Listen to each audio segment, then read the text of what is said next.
La chronique horticole, une présentation de la pépinière Les Jardins Gourmands à Saint-Jacques. Annuels, vivaces, arbustes, arbres, fruitiers et plantes comestibles. Passez-nous voir, lesjardingourmands.ca. Chronique horticole du mardi matin avec Joëlle Venn, notre experte. Elle est copropriétaire des Jardins Gourmands à Saint-Jacques-de-Montcalm. Bon matin, Joëlle. Bon matin, Sylvain. Joëlle, on est rendu à la 5e vague de semis au potager. Oui, donc tout ce qui est cucurbitacées, donc les concombres, les melons, les cantaloups, c'est des plantes qui détestent se faire déranger les racines. Donc, on peut toujours transplanter des plants qu'on aurait partis à la maison ou acheter en jardinerie, mais honnêtement, quand on les sème au jardin, ce qu'on a semé directement va rattraper les transplants.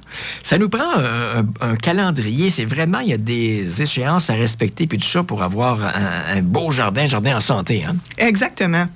On va parler ce matin aussi des épices boréales. Oui, on a parlé de plantes à épices la semaine dernière, mais oui. Je voulais aussi te parler de plantes qu'on retrouve normalement dans nos forêts, donc qu'on pourrait appeler des forestibles, et qu'on peut aussi cultiver à la maison, ce qui permet de mettre un peu moins de pression là, sur les écosystèmes forestiers. Okay. Donc, les gens vont connaître sûrement le poivre des dunes pour les épicuriens qui déjà l'utilisent en cuisine. Mm-hmm. Donc, le poivre des dunes, en fait, ce sont les chatons, là, les fleurs mâles d'un arbuste qu'on appelle l'aune crispée. Et ces chatons-là, ils ont la propriété d'avoir des arômes de clous de girofle. Donc, très, très intéressant en cuisine. Mm-hmm. On va les récolter à l'automne ou même à l'hiver. Et c'est ça, c'est un arbuste qui est quand même assez gros. Là, on parle de 3 mètres de hauteur et 2 mètres de largeur. Et c'est une plante qui aime les sols qui sont légèrement humides. Donc, si on a un endroit pour ça au jardin, dans les plates-bandes, ça peut être très intéressant. OK. Au soleil ou à la mi-ombre? Oui, tout à fait. Il n'est pas très difficile. Là. Il s'acclimate très, très bien. Ça marche. Maintenant? Oui, on a aussi un arbuste un petit peu plus petit, là, 1 mètre de hauteur et de largeur, qu'on connaît sous le nom de myrique baumier, bois sambon ou encore muscade boréale. Okay. Donc, les feuilles peuvent être cueillies pendant toute la saison et elles vont amener justement une touche de laurier et de muscade. On pourrait aussi cueillir les graines sur les plants femelles. Donc, tu te souviens là, que quand il y a femelle et mâle, il n'y a que la femelle qui va produire des fruits. Le mâle est là seulement comme pollinisateur. Et les plants femelles, quand on va faire les graines à l'automne, là, on va avoir des arômes un peu plus résineux, un peu plus prononcés. Mais que ce soit mâle ou femelle, le feuillage s'utilise en cuisine.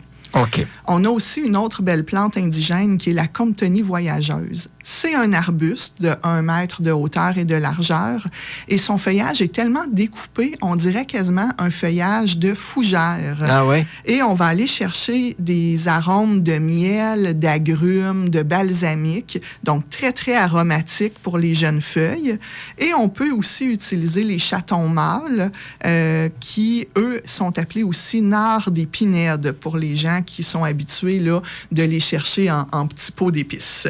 C'est fou, moi, ça me jette à terre, vraiment, de tes connaissances, mais je suis convaincu qu'il y a plein de gens qui, on voit ces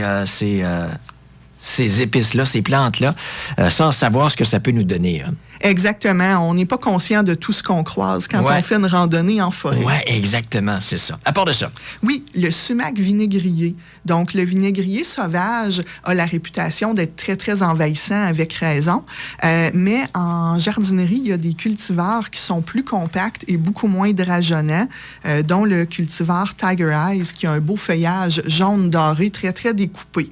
Et au mois d'août, on va avoir les espèces de grandes cocottes rouges qui vont apparaître. Et on peut cueillir comme ça les petits fruits qui sont accrochés après la cocotte et s'en servir pour faire de la limonade. Ils ont un petit goût acidulé qui est apporté par une molécule qu'on appelle l'acide malique. Et en fait, l'acide malique il est principalement concentré dans les petits poils autour de ces fruits-là. Donc, on pourrait aussi sécher nos fruits et puis tamiser pour récupérer vraiment les petits poils et s'en servir en cuisine pour amener une acidité au lieu d'acheter du sumac à l'épicerie, tout simplement. Les fruits qu'on pourra cueillir dans quelques semaines, quelques mois? Oui, on va les cueillir au mois d'août. Et en fait, c'est important, là, dès qu'on voit qu'ils sont mûrs, de les cueillir assez rapidement parce que quand il pleut très fort, les petits poils ont tendance à décrocher à la pluie. Et là, on perd notre acide malique. Donc, ça se mange encore, mais c'est moins surette, moins intéressant. On a le temps d'un dernier ou d'une dernière pour la fin? Oui, bien en fait, je voulais te parler rapidement de figuier qu'on peut cultiver à la maison en pot. Donc, c'est une plante qu'on va rentrer à l'intérieur dans un garage chauffé à 10 degrés Celsius pour l'hiver. Donc, bien important de lui donner une période de froid dans le garage. On ne veut pas que ça gèle non plus. Et on va pouvoir cueillir des figues à la maison à la fin de l'été, début de l'automne. Et puis sinon, on peut même utiliser les feuilles pour faire de la crème glacée. Wow! Oui. T'es là mardi prochain? Avec plaisir. Ça marche. Merci, bonne journée. La chronique horticole, une présentation de la pépinière Les Jardins Gourmands à Saint-Jacques. Annuels vivaces, arbustes, arbres, fruitiers et plantes comestibles. Passez nous voir.